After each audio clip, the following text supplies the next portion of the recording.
¿Qué tal? ¿Cómo están? Muy buenas tardes en este miércoles 10 de febrero. Vamos ya con Atlántico Noticias. Hoy con una buena noticia que encontramos para comenzar, la de los contagios de COVID en las residencias que han caído a la mitad tras un mes. Es el efecto directo de la vacunación emprendida en España en diciembre.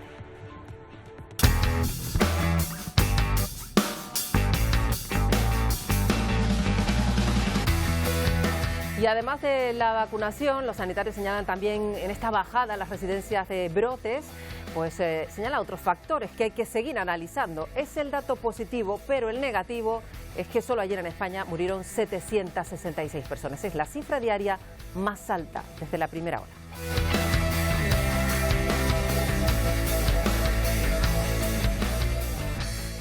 Más datos positivos que vamos encontrando en la última semana. Fíjense que el ritmo de nuevos contagios en el mundo ha caído, lo ha hecho en un 17%.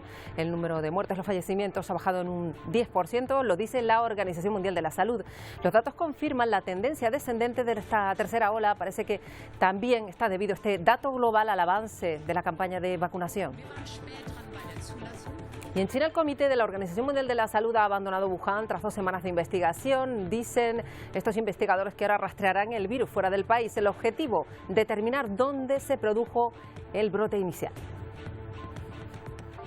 Y además hoy en el programa les vamos a contar de qué modo los países europeos están logrando frenar esa curva de expansión. Miguel Vega. Los expertos aseguran que Europa está controlando la tercera ola de contagios y América se encuentra inmersa en la segunda ola de la COVID-19. Desde que se comenzara a hablar de la pandemia a principios de 2020, las llamadas olas de infecciones mantienen en vilo a la comunidad internacional. Hoy en Atlántico Noticias hemos querido analizar a qué se refieren los gobiernos cuando hablan de ola, pico de la curva o descenso de los contagios. Bueno, son cifras buenas, pero a pesar de ello, lo vamos a ver hoy en el programa, la canciller alemana Angela Merkel tiene previsto continuar con las restricciones actuales por la COVID, las que implican desde hace meses la suspensión de la vida pública. Están vigentes desde noviembre y parece que se van a prolongar hasta el 14 de marzo al menos. Esto está a punto de confirmarse. Y Reino Unido endurece las medidas para entrar a su país. A la obligación de someterse a 3 PCR se suman más reglas a partir de del 15 de febrero. Incluyen muchas sanciones, luego se las detallamos.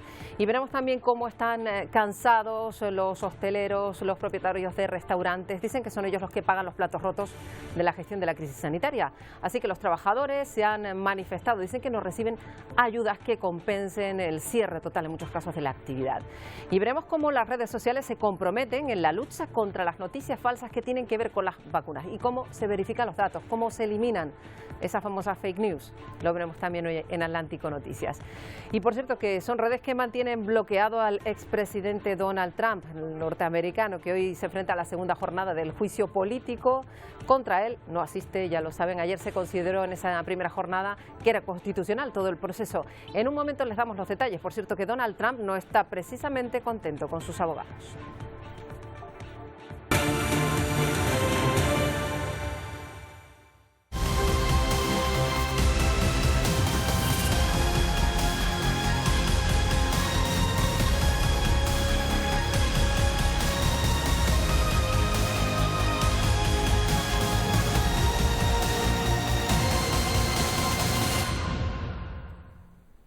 Vamos a arrancar con esos datos positivos que estamos logrando encontrar en medio de toda esta situación tan complicada. El ritmo de nuevos contagios ha caído, lo ha hecho en un 17%, el de fallecimientos es de un 10%, lo dice la OMS, y confirman esa tendencia descendente de la tercera ola. Dicen los expertos que es por el avance de las vacunaciones. Esto en el mismo día en el que la Unión Europea reconoce fallos sobre la eficacia del plan para vacunar. Dicen que la logística no ha estado a la altura. Silvia Mascareño, de todo lo que implica la urgencia sanitaria. Ni la logística ni la capacidad de producción masiva han estado a la altura y eso ha complicado mucho un plan de vacunación español que esta tarde debatirán de nuevo Gobierno y comunidades autónomas. Además, a eso hay que sumarle las dudas sobre la eficacia de la vacuna de AstraZeneca. Sanidad ya la descarta para los más vulnerables, para aquellos que tienen patologías previas. Los próximos en recibirla serán los trabajadores esenciales de 18 a 55 años, por ejemplo, las fuerzas y cuerpos de seguridad del Estado, también los docentes y los trabajadores de servicios de emergencia. algo más van a tener que esperar aquellos que ya han superado la enfermedad. Aquellos que ya han estado contagiados tendrán que esperar al menos 6 meses. Todo para intentar cuadrar ese plan de vacunación que se ha visto lastrado por los retrasos en la llegada de las vacunas. Por primera vez la Comisión Europea hoy ha hecho autocrítica, reconoce errores de gestión, que fueron demasiado optimistas con que esas dosis llegaran a tiempo. Lo ha dicho hoy la presidenta de la Comisión Europea, Ursula von der Leyen, que a pesar de eso mantiene las previsiones de que en verano el 70% de los europeos estemos inmunizados contra el COVID-19. Es un hecho que en la lucha contra el virus todavía no estamos donde queremos estar. Llegamos tarde a autorizar las vacunas, fuimos demasiado optimistas en lo que respecta a la producción masiva y tal vez hemos sido muy confiados en las entregas a tiempo. Bueno, a pesar de esta lenta campaña de vacunación que nos ha contado Silvia, esos problemas logísticos, lo que sí se confirma es que comienzan a caer los contagios en todo el mundo. Dicen los expertos que esto podría ser el fin de la tercera ola. De momento, también un freno a las infecciones a nivel mundial, que superan los 100 millones. Los datos los tiene Miguel Vega. Sí, porque tras detectarse los primeros casos fuera de China a principios de 2020, actualmente son más de 106 millones de infecciones en todo el mundo. Contagios que han llegado en forma de olas en todo el planeta. La primera ola comenzó a principios de 2020 y la falta de pruebas provocó que no se detectaran gran parte de ellos y la curva durante los primeros meses fuera plana. Ya en junio vemos cómo comienza a subir hasta volver a caer en diciembre. Esta es la segunda llamada ola, pero tal y como temían los expertos, después de Navidad, en el mes de enero volvió a subir en la tercera ola y ahora, según la Organización Mundial de la Salud, la pandemia vuelve a descender. Por tercera semana consecutiva, el número de nuevos casos de COVID-19 reportados a nivel mundial ha caído, pero todavía hay muchos países con un número creciente de casos. Eso a nivel mundial, pero en el continente europeo la curva de contagios es más evidente. La primera ola empezó en marzo, subió en abril y desde entonces mantiene un ascenso lento pero continuado. En octubre y noviembre la cosa cambió y las infecciones se dispararon saturando los hospitales. Había llegado con fuerza la segunda ola al continente. Antes de Navidad y gracias a las medidas implantadas, los gobiernos consiguieron bajar los contagios, pero día después de las fiestas llegó la temida tercera ola del virus. Un mes después, la curva comienza a descender lentamente. ¿Y cómo se ha comportado la pandemia en América? Allí solo hablan de 2 olas. La primera comenzó en marzo, que mantuvo un ascenso sin freno hasta diciembre, que comenzaron a bajar el número de casos detectados. Pero en este caso, los contagios volvieron a subir, por ejemplo en Estados Unidos, tras su acción de gracias en noviembre y se dispararon en Navidad. Allí aseguran que la campaña de vacunación ha provocado el descenso de la curva. Cuando se mira más recientemente el promedio de casos de 7 días, recuerden que íbamos entre 300 y 400.000 al día. En este momento parece que podríamos estar en una meseta. Y las olas de contagios son más evidentes si miramos la evolución de la pandemia en España. La primera ola, con pocas detecciones, se vivió entre marzo y mayo. Disfrutamos de un verano con pocos contagios y la segunda ola llegó en septiembre, con el pico más alto en el mes de noviembre. La última ola, por el momento, llegó tan solo una semana después del fin de la Navidad, alcanzando cifras récord. Bueno, el descenso de contagios empieza a dar esa pequeña tregua, sobre todo en cuanto a la presión asistencial. Esto es importante, esta pandemia, además ya saben, los mayores han sido el colectivo más afectado y se han producido brotes en residencias. Fueron de hecho muy recurrentes en la primera y en la segunda ola, además de dramáticos. La inoculación de la vacuna para los mayores ha significado la esperanza para evitar más muertos. En esta tercera ola las cifras, ya les decimos, son esperanzadoras y lo apuntan estos primeros datos de vacunación. Lejos de alcanzar la inmunidad de grupo, las estadísticas dan un respiro a las residencias de mayores. Desde enero, los brotes se han reducido en un 38%. Los profesionales del sector aseguran que la vacunación influye directamente en los números. Tanto en la primera como en la segunda ola, la COVID-19 se cebó con los mayores. La estrategia de vacunación iniciada el 27 de diciembre ha supuesto la reducción de brotes. De los 145 que hubo la semana del 21 de enero, con 1.907 casos, a los 89 del 4 de febrero, con 1.257. La decisión de haber priorizado en la estrategia nacional a los usuarios de residencias indican a priori que fue vital para frenar los contagios y la mortalidad. Un desplome de la afectación en comparación con otros colectivos desde mediados de enero hasta ahora. Un primer indicio de que en las residencias está siendo efectiva la vacunación. También lo estaban pasando mal los empresarios de la hostelería y la restauración. De hecho, ayer se mostraban cansados porque dicen que ellos son los que están pagando pues la gestión mala, dicen, de la crisis sanitaria. Los trabajadores del sector se quejan porque no reciben las ayudas que les compensen el descenso, incluso el cierre total de su actividad.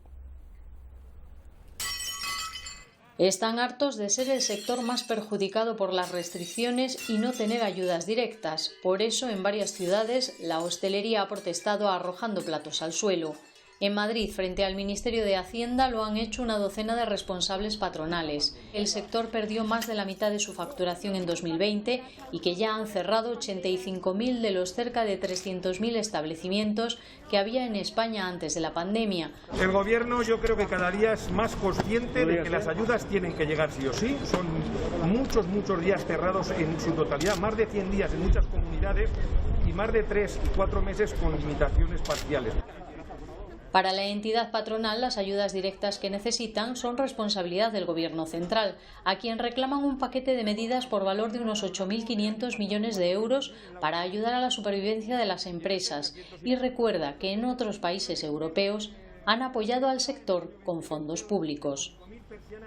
Bueno, miremos a Estados Unidos. Allí el gobierno va a pedir una prueba negativa de COVID-19 a los viajeros de vuelos domésticos, de vuelos interiores. José Pernalete, de Voz de América, en Miami, nos cuentan cómo en la nación se registra ansiedad por la vacunación y hay personas que esperan semanas para una cita.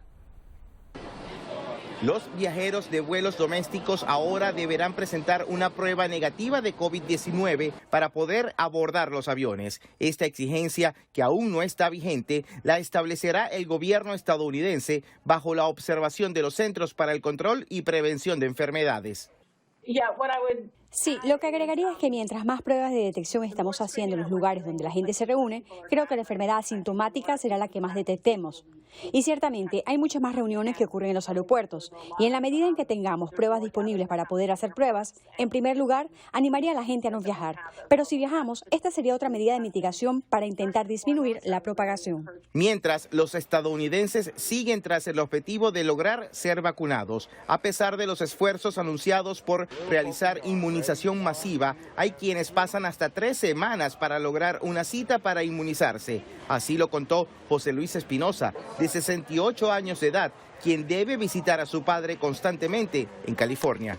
Bueno, sentirse más seguro, porque ahorita donde estés es un miedo que llevar el virus, que te dé el virus y llevarlo a otros. Afortunadamente fue la última dosis que dieron, fue la última y fui el agraciado, el suertudo. Según los CDC en Estados Unidos, se han aplicado 39 millones de dosis de vacunas contra COVID-19, es decir, el 9% de la población del país aproximadamente. José Pernalete, Voz de América, Miami. Y en Reino Unido también se endurecen las medidas para entrar al país, ténganlo en cuenta, porque a la obligación de someterse a hasta 3 pruebas PCR se suman más reglas que entran en vigor a partir del 15 de febrero con sanciones, por ejemplo, multas de hasta 11.300 euros para quienes no se sometan al primero de los test exigidos en los 10 días de cuarentena o penas de hasta 10 años de prisión para quienes mientan sobre su país de procedencia. Bueno, vamos a ir a Alemania porque llevan allí muchas semanas bajo estrictas medidas de contención del virus. Ahora se confirma que todo parece indicar que se van a prolongar incluso hasta marzo. Así que vamos a ir hasta allí, vamos hasta la ciudad de Bremen y allí está Claudio Vera Valladares. Es canario, es músico y tiene precisamente en Alemania su proyecto de trabajo. Claudio, buenas tardes. Buenas tardes. Decíamos que está a punto de confirmarse, prácticamente está a punto de hacerlo Angela Merkel, las restricciones que ya de por sí eran duras, probablemente se prolonguen hasta el 14 de marzo, nada menos, ¿no? Nada menos. Ya llevamos aquí mucho tiempo, desde prácticamente, sin hacer conciertos del año pasado, desde marzo. Ha habido empresarios que sí han permitido, especialmente nosotros, porque teníamos un contacto previo con ellos, hacer conciertos, y ya desde noviembre han ido cancelando y, restricciones parciales, no como en España, pero sí restricciones que, claro, uno no puede llevar el tipo de vida que llevaba anteriormente. Efectivamente, y aparte que llevan meses acumulando esta situación que les impide el día a día, como el resto del mundo prácticamente, hay que decirlo, es verdad que la vida social se ha parado en un país como Alemania, en el que prácticamente el ocio, la restauración están muy tocados, ¿no? Sí, es que prácticamente no hay nada, o sea, por decir nada. Lo único que se puede aquí hacer es pedir comida de domicilio y dar paseos, y eso sí, lo de las mascarillas en la calle no, por el momento no. En espacios cerrados sí, centros comerciales, pero lo que es negocios esenciales es lo único que se permite por el momento. Efectivamente, porque la situación que se vive ahora es consecuencia quizá a lo mejor de un exceso de confianza. A tu juicio, tú que vives allí, que conoces bien Berlín, también Bremen, donde te encuentras ahora, quizá hubo un exceso de confianza cuando se convirtieron en ejemplo para Europa de cómo se gestionó la primera ola y luego han tenido que enfrentarse a estas cifras terribles que hemos contado de Alemania. Hombre, en verano la verdad que yo estaba ultra sorprendido porque era como estar en España en la década del 2000. Todo el mundo en la calle, era una situación, digamos, que no pasaba nada, que estaba de normalidad absoluta, y una vez que claro, fue como de sorpresa en noviembre, se paró todo, pero todo, una restricción total. Entonces las medidas se tomaron bastante estrictas. De tu proyecto musical que hacía que tuvieras una agenda completa con tu dúo de música y que ha parado todo. ¿Cómo está la cuestión de ayudas para, por ejemplo, los músicos, para el sector de la cultura, a lo mejor en comparación con España, Claudio? Han dado se llama Soforthilfe, es una ayuda de 3 meses que han dado a los artistas en general, actores, músicos, gente del espectáculo. Pero bueno, se ha parado y la gente lo que recurre es al Arbeitsamt, que es una especie de ayuda social para el que lo ha pedido. Yo trabajo en otro sector, ahora mismo, bueno, doy clases online, pero trabajo en el sector marketing online y bueno, yo en este caso estoy activo, por suerte, pero sé que hay gente que lo está realmente pasando mal, gente del arte, gente en Berlín que conozco, están realmente en una situación de eso, con ayuda del Estado social. ¿Y hay maneras de trazar estrategias para recuperar a lo mejor proyectos como el que tenía Claudio ahí en Alemania? Bueno, la estrategia es seguir, la estrategia es estar enfocado. Hay mucho tiempo para componer, quizás es demasiado tiempo, entre el tiempo que uno trabaja y el tiempo que dedica al estudio, con un estudio diario. Lo bueno del músico es que realmente está todo el día concentrado en esto y aparte, como no hay vida social, pues lo único que queda es eso, hacer un poco de deporte y estar concentrado, que está bien, porque realmente se concentra y mejora el día a día. Eso es algo fantástico. Bueno, pues esperemos que la situación vaya mejorando, sobre todo para el sector cultural, que desde luego íbamos constatando con los artistas con los que hablamos, que es uno de los más golpeados, desde luego. Gracias, Claudio Vera Valladares. Hasta una próxima ocasión. Hasta luego.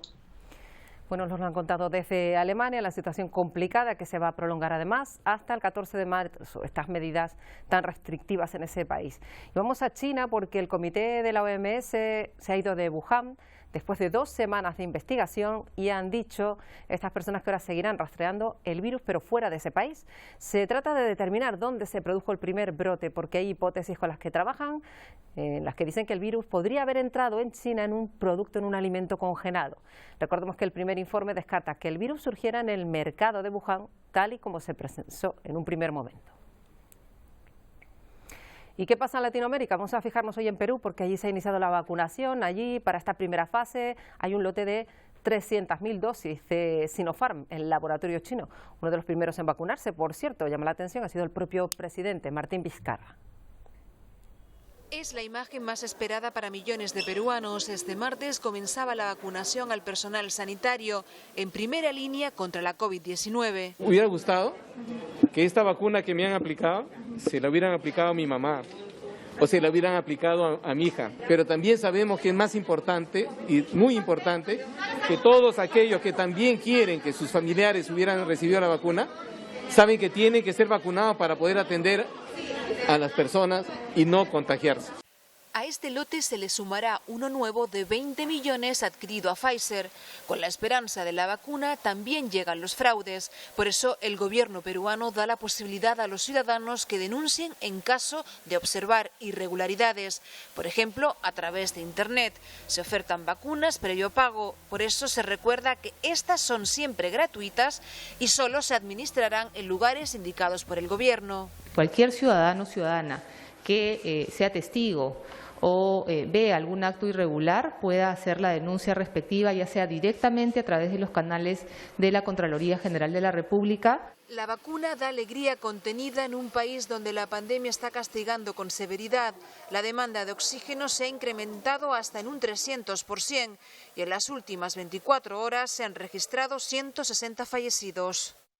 Y precisamente las redes sociales se comprometen en la lucha contra las noticias falsas que tienen que ver, por ejemplo, con las vacunas. ¿Y cómo se verifican los datos o cómo se eliminan esas fake news? Pues Laura Sepúlveda, de Voz de América en Nueva York, ha hablado con uno de los verificadores, trabajan de la mano con Facebook. Con 3 acciones puntuales, Facebook busca aportar el control de la pandemia, datos informativos sobre la efectividad de la vacuna, $120 billones de crédito para campañas de organizaciones y agencias de Naciones Unidas y la eliminación de publicaciones con información falsa. Hay tanta información en línea que incluso tratar de eliminar parte de la información es difícil, es un desafío. A través de los usuarios que informan cosas que creen que son falsas o su algoritmo que dice creemos que esto podría ser falso, los verificadores de hechos obtienen una lista de miles de publicaciones todos los días, cosas que pueden ser falsas o que pueden no serlo. Hasta el momento, 12 millones de publicaciones han sido eliminadas, según informó el director de salud de Facebook. Aaron Shurkman, director ejecutivo de PolitiFact, uno de los muchos verificadores de datos con los que trabaja el gigante de medios sociales, destaca la importancia de la medida, que se basa en una decisión consensuada, pues han comprobado que la información falsa se propaga con mucha más rapidez que la verdadera y generalmente, señala, es publicada de manera intencional. Van a depender de periodistas independientes que viven de hacer esto, que miran afirmaciones sobre vacunas o información errónea sobre la COVID, y cuando hay este gran consenso entre todos estos diferentes reporteros, periodistas, van a tomar medidas. El experto destaca que la solución puede y debería comenzar desde casa, al ser crítico sobre la información publicada por Facebook y otros medios como WhatsApp. Quien la publica tiene credibilidad, cuáles son sus fuentes, es información verificable, son preguntas que nos ayudan a ser nuestros propios verificadores de datos. Laura Sepúlveda, Voz de América, Nueva York. Bueno, hay muchos asuntos que queremos hoy hablar con nuestro siguiente invitado, que es Jonay Ojeda. Es especialista en medicina preventiva y salud pública. Es portavoz, de hecho, de la Sociedad Española de Salud Pública y Administración Sanitaria. Señor Ojeda, bienvenido. ¿Qué tal? Buenas tardes. Hemos contado hoy en el programa cómo hay países como Alemania que se plantean pues mantener las restricciones y cómo otros, a lo mejor como España, en algunos puntos sí que hablan incluso de relajar las medidas. ¿Estamos en un momento en el que hay que plantearse relajar las medidas o bien hay que ser cautos en este contexto? Bueno, yo creo que debemos evitar caer en la tentación de que en el caso de que la situación epidemiológica mejore, que puede estar y se está produciendo en algunos territorios, pues transmitamos el mensaje de que el riesgo va a ser cero. El virus no desaparece, el virus, mientras haya población susceptible de ser infectada, va a seguir circulando, y esto lo tenemos que tener frecuente. Tenemos que en ese sentido ser muy cautos. Efectivamente, además estamos en un año particularmente pues complejo para los especialistas en medicina preventiva, en lo que ha habido que ir haciendo, ¿verdad, señor Ojeda? O ajustes a la hora también de comunicar a la población muchas medidas y hacer que las cumplan, ¿no? Claro, efectivamente es una situación excepcional en muchos sentidos, en los cuales, pues con la información que inicialmente teníamos, ¿no?, de otros virus que se comportaban o pensábamos que se comportaban igual, y los análisis que nos venían pues de los organismos internacionales, pues bueno, se han planteado una serie de medidas que hemos visto en algunas ocasiones que eran equivocadas, ¿no? Creo que tenemos que ser humildes, trasladar este mensaje a la ciudadanía, porque seguimos desconociendo y teniendo mucha información, o nos falta mucha información todavía por conocer de lo que está sucediendo, y por tanto, bueno, confiar en que con la ciencia, de ahí por ejemplo pues el avance que ha supuesto las vacunas, pues que podamos superar esta situación tan excepcional entre todos, ¿no? Efectivamente, decía el señor Ojeda que hay que ser humildes, y si no, por poner un ejemplo, pues estamos hablando antes de Alemania, de cómo allí se confiaron mucho por esos buenos datos que tenían hace unos meses y ahora están en una situación muy complicada, y luego el ejemplo contrario, el de Australia, que está con 0 contagios. También pasa en Nueva Zelanda, por no nombrar a China con sus especificidades, pero estos dos últimos países han llevado a cabo una estrategia que habría que observar, ¿no? Sí, como decíamos antes, pues seguimos aprendiendo, ¿no?, día a día, ¿no?, con los datos que se van publicando por compañeros nuestros, por otros científicos, y bueno, efectivamente ahora mismo sabemos que el convivir, el tener, aunque sea un nivel de transmisión comunitaria bajo, pues no es ni siquiera una buena opción, ¿no? Tenemos que probablemente dirigirnos hacia estrategias donde la transmisión comunitaria del virus sea la más baja posible, ¿no? Y efectivamente eso en nuestro escenario, en nuestro país, sigue siendo un reto muy importante. Efectivamente, hablando de Nueva Zelanda y Australia, es verdad que son países enormes, insulares, al fin y al cabo. ¿Esto tiene algo que ver por el hecho de que estén tan bien a día de hoy, el hecho de poder controlar mejor quizá que los territorios más continentales las entradas y las salidas de la población? Sí, es una de las hipótesis. Sabemos que el virus no entiende de fronteras, el virus va con las personas que se mueven por el mundo y el virus contagia, digamos, en aquellas situaciones en las que el riesgo de contagio es elevado, especialmente en lugares interiores, ¿no? Y cuando no mantenemos las medidas de precaución que tanto hemos insistido en estos meses de pandemia, ¿no? Con lo cual, algunos de estos factores seguro que se están aplicando de una manera diferente en estos países y, por tanto, pues son aspectos que tenemos que seguir estudiando para poder incorporarlos también a nuestra realidad. Quizás se me ocurre también poner aquí el ejemplo de Canarias, que a lo mejor con respecto a la península tiene mejores datos, quizá también esa insularidad tiene que ver a la hora de un mejor control y también el hecho de que no haya tanto tráfico de personas extranjeras, ¿no? Claro, efectivamente, pues la movilidad en un territorio insular es más fácil de controlar y, como digo, es uno de los elementos importantes, ¿no? Otro que también tiene que ver, ¿no?, con alguna reciente, ¿no?, información en las islas, pues tiene que ver que cuando se aplican medidas restrictivas y la población las cumple, pues también conseguiremos disminuir el riesgo y el nivel de contagio. Bueno, pues agradecemos mucho a Jonay Ojeda, que es el portavoz de la Sociedad Española de Medicina Preventiva y Salud Pública, que nos haya atendido hoy en Atlántico Noticias. Hasta una próxima ocasión. Igualmente, muy buenas tardes. Bueno, vamos a hablar de otra de las noticias que van a marcar la semana que nos lleva a Estados Unidos. Sigue adelante el juicio político contra Donald Trump y los detalles nos los cuenta desde Washington Sofía Pisani. El Congreso de Estados Unidos comenzó el martes un proceso histórico, el segundo juicio político contra el presidente Donald Trump, acusado de un único cargo, incitación a la insurrección por el ataque al Congreso el pasado 6 de enero. El segundo juicio se da en condiciones muy diferentes a las del pasado, en un edificio rodeado por vallas de 2 metros, fuertemente aseguradas y protegido por agentes armados de la Guardia Nacional. La primera jornada del juicio se centró en la constitucionalidad del proceso político y terminó con un voto en el que 56 senadores, 50 demócratas y 6 republicanos aprobaron que el proceso se ajusta a la Carta Magna. El fiscal principal del proceso, el representante Jamie Raskin, de Maryland, aseguró que el caso presentado por los demócratas se sustenta en hechos reales y duros y presentó un video compilando varias escenas del asalto al Capitolio intercalada con algunos de los mensajes que en ese mismo momento estaba difundiendo el expresidente Trump. Mientras, el equipo legal de Trump, liderado por el abogado Bruce Castor, centró sus argumentos en asegurar que el proceso es un abuso de poder con intenciones políticas y que el presidente solo ejerció su derecho a la libertad de expresión. El miércoles, a partir de la 1 de la tarde hora del este, comienza la presentación formal de los argumentos de ambas partes, para lo cual tienen 16 horas, cada uno con un máximo de 2 días. Pues uno de los momentos más destacados de ese primer día lo protagonizó un hombre que han visto en la anterior crónica, el legislador demócrata Jamie Raskin, que recordó entre lágrimas que ese 6 de enero acudió al Congreso después de haber enterrado a su hijo. Lo hizo por la importancia del momento y por eso ese día lo acompañaron en señal de apoyo su otra hija y su yerno y se vieron envueltos en todo el asalto al Capitolio. Dad, I don't want to come back to the Capitol. Pues ahí ven lo que decía su hija, dice Raskin, que tras haber pasado el duro trance de enterrar a su hijo, llegó a temer seriamente por la vida de su otra hija, en medio de esos disturbios de ese día. Precisamente Raskin es el encargado de liderar la acusación contra Donald Trump. Jugando al golf, así estaba el protagonista del impeachment en Florida, en la primera sesión del juicio por incitar a un asalto que provocó muertes en el Capitolio. Primera sesión donde se confirma la constitucionalidad del proceso, algo que la defensa del presidente ponía en duda. Pero ante esto,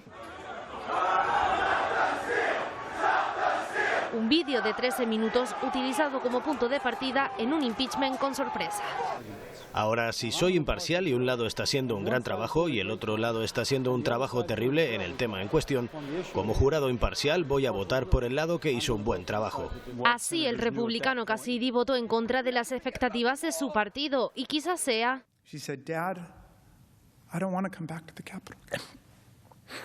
por el senador Raskin y cómo relataba que sus pequeños no querían volver a uno de los edificios signo de la democracia del país. Ahora 16 horas para los demócratas y otras 16 para la defensa de Trump. Para el cuándo y cómo terminará tendremos que esperar al menos hasta la próxima semana.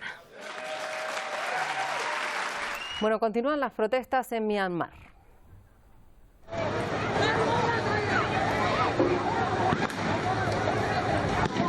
¿Han visto ese terrible momento? Esa mujer con camisa roja a la derecha de sus pantallas acaba de recibir un disparo que la ha dejado gravísimamente herida. Según dicen los asistentes, fue la policía. Los antidisturbios estaban intentando disolver otra manifestación en Yangon por el golpe de estado militar que ha derrocado al gobierno recién elegido en las urnas.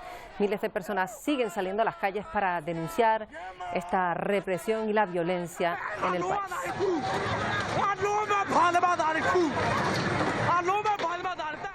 Muchos países latinoamericanos buscan soluciones para el problema migratorio que afecta de forma especial, lo hemos venido contando en los últimos meses, a Venezuela. Vamos a ver cómo enfocan esta situación desde algunos de los países receptores: Ecuador, Perú y Brasil.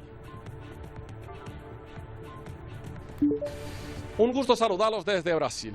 Según el gobierno federal, en los últimos 3 años, más de 46.000 venezolanos llegaron a nuestro país. Para atender a esta situación migratoria, fue creada una operación llamada Acogida para proteger a los refugiados de una crisis provocada, de acuerdo a los órganos oficiales, por un régimen dictatorial en el país vecino. La frontera Pacaraima-Santa Elena de Guairén está cerrada desde el pasado marzo a raíz de la pandemia. Sin embargo, sigue la migración a través de rutas clandestinas. Desde Lima, Perú, y continúa la preocupación por la llegada masiva de ciudadanos extranjeros a territorio nacional. Si bien desde el 31 de enero rige la nueva disposición, la nueva cuarentena dictada por el gobierno central, todavía se observa la llegada de ciudadanos extranjeros informales que ingresan sin pasar los controles fronterizos. Se calcula que ya cerca de 1 millón de ciudadanos venezolanos se encuentran actualmente trabajando en el país, muchos de ellos de manera informal. Solo un grupo pequeño ha solicitado de manera formal el permiso temporal de trabajo, mientras que el resto se dedica a actividades informales. A pesar de que las fronteras de Ecuador están oficialmente cerradas desde marzo pasado a causa de la pandemia, el ingreso y salida de ciudadanos de otros países no se han detenido.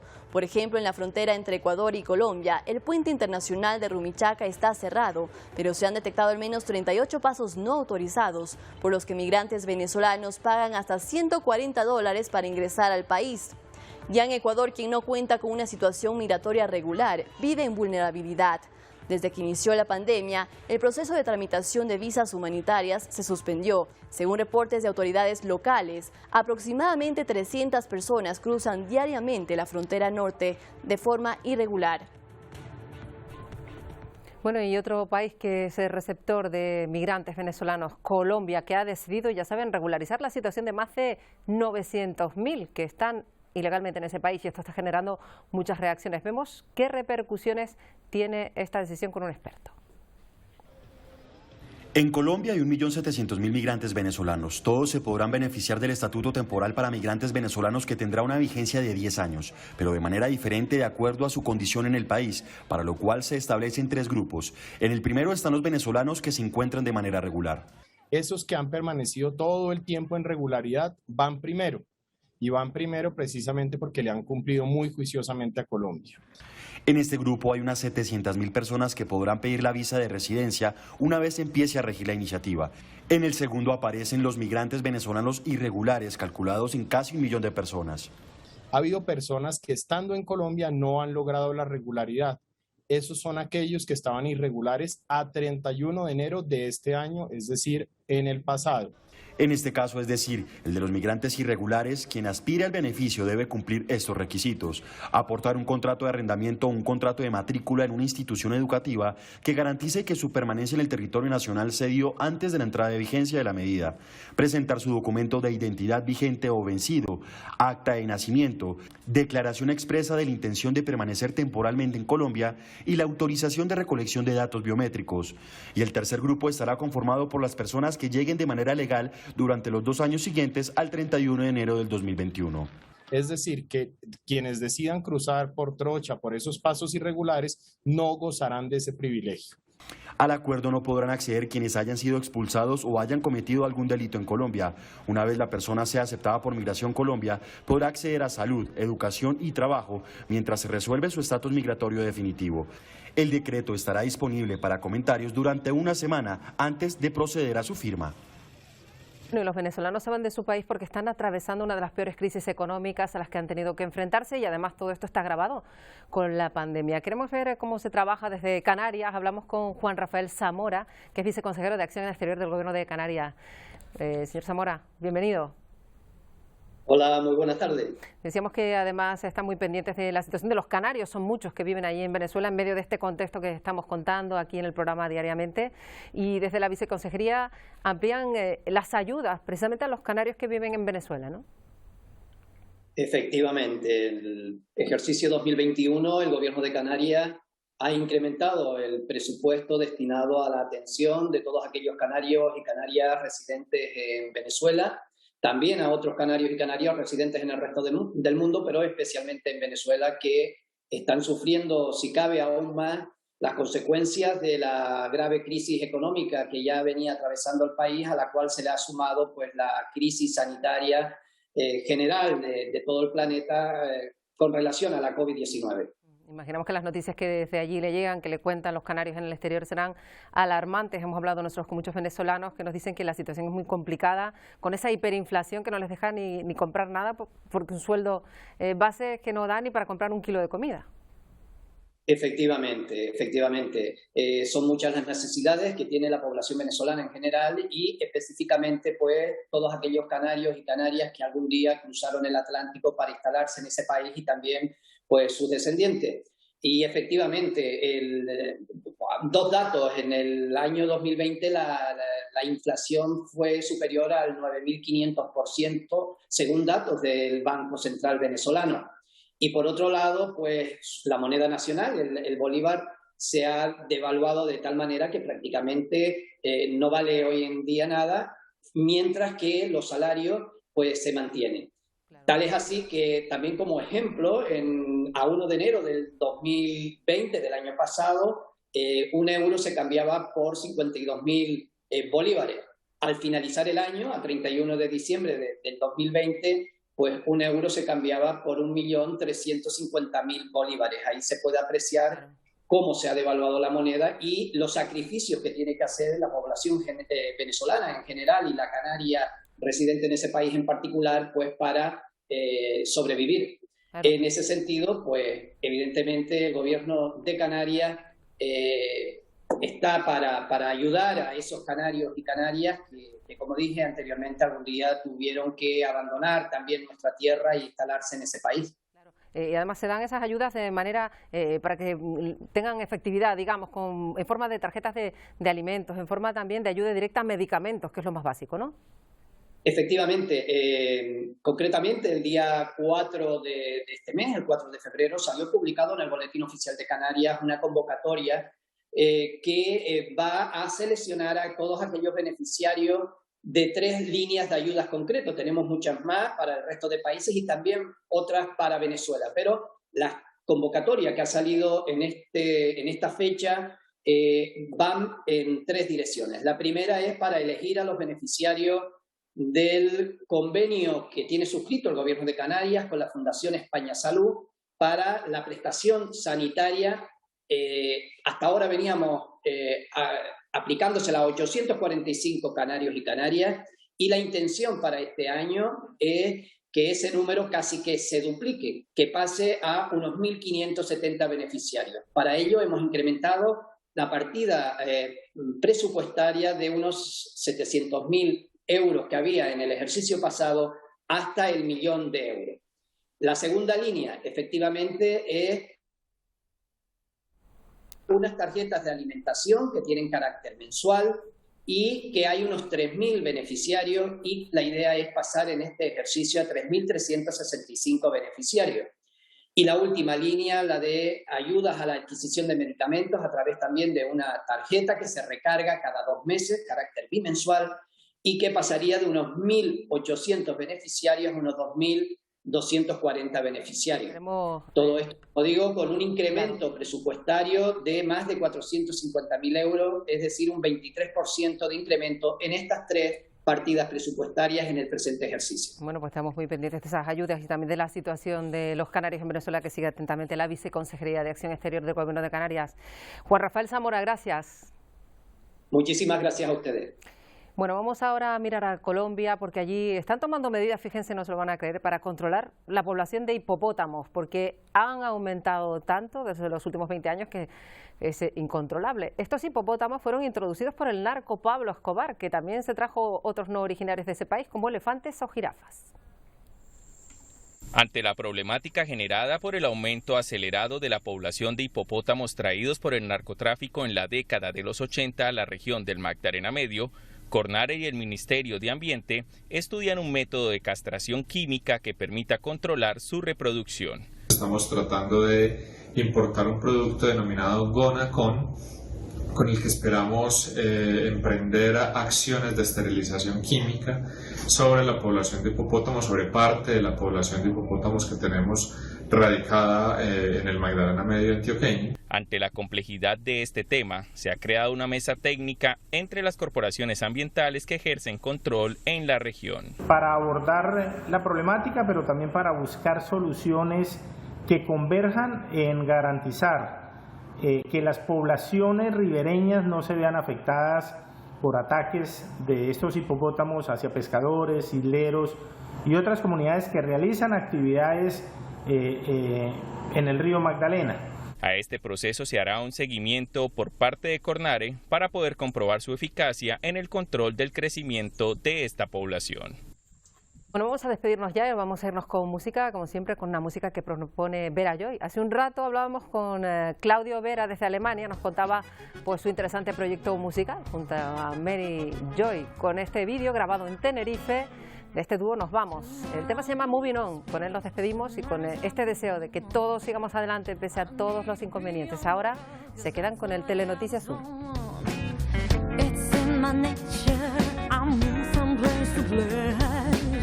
Oh, it's in my soul, I never wanna stay, 'cause life is always moving on. I was born for moving on, moving on, moving on, always moving on. I've been hanging here so long, I feel it's time to go on. I got no time.